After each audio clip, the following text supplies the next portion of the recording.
In the first problem, a ship is traveling at a constant velocity. Mhm. The constant velocity, and the question is the ship in equilibrium? See, what is the equilibrium condition? There are multiple forces acting on the body, but the resultant force is zero.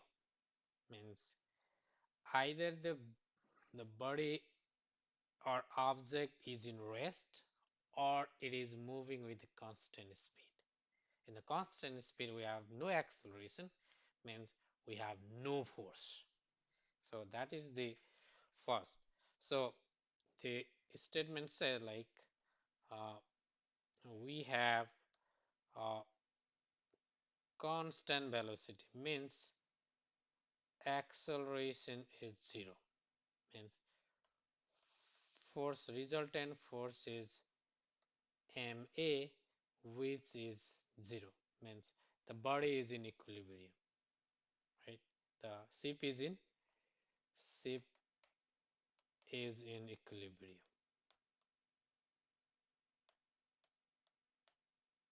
Yeah, this is the answer. What is the off thrust of the weight? Off thrust is the kind of force that the fluid, normally the liquid or any gas, gives the upward force if the object is float or partially float, and it is different than the dragging force, right? It just hold an object. So in this case, you can see in the diagram the weight of the object is 10,000 kilonewton, and the the ship is floating. Means the off thrust must be equals to the weight of the body. And the B, off thrust equals to weight W. That's why this is equals to 10,000 kilonewton. Oh, 1000 kilonewton. Yes, not 10,000. What is C? What is the dragging force of the water? Okay. Uh, the dragging force. What is the resultant force? So resultant force always equals to the forward force F R, right? Forward force minus Fg. In our case, this is zero because the object is moving constant. Means F forward force is equals to dragging force, which is equals to the 50 50 kilonewton. So we understand that because the object is moving at constant speed, so we don't have any resultant force.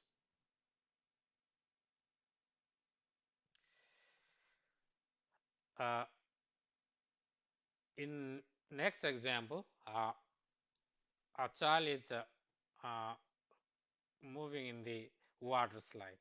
It's a water slide in the uh, inclined surface, right? The inclined surface makes an angle toward 25 to the horizontal directions, and the acceleration of free fall is 9.81 meter per second square. Calculate the child acceleration in the down slope. Okay, when there is no friction and the frictional force is given 80 Newton acting on the slope. So we have mass of the child is we have mass of the m equals to 40 kg and theta equals to 25 degree, right? And g acceleration is 9.8 meter per second square.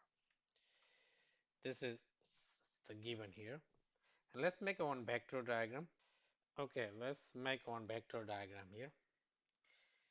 Okay, this is the water slide. the water slide makes angle theta, and the object is the child is moving, and the child has a weight which is acting downward. This is a W, it's a weight, and this is the force, contact force, which is N, right?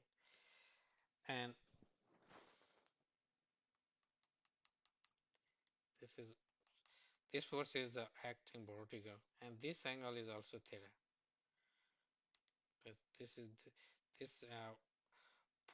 normal force is perpendicular to the slope, and the vertical force is perpendicular to the uh, horizontal surface, so that the angle between the two lines is equal to the angle between the two perpendicular lines. Yes, this is how we. And now let's uh, this is 90 and force along the this direction. Let's make what is the force along this direction, uh, equals to force along this direction, which is the uh, force along the surface, equals to F uh, equals to this, let's say F equals to W sine theta. And another green, let's make this green. The in the force along the green directions, this is suppose surface S, and this is F green equals to W cos theta. So we can calculate the force this directions, right? And what is when there is no friction? So we have this force equals to mg sine theta, and this equals to mg cos theta. What is the acceleration? So acceleration along ma equals to fs equals to mg sine theta, and this cancel, equals to g sine theta if no friction.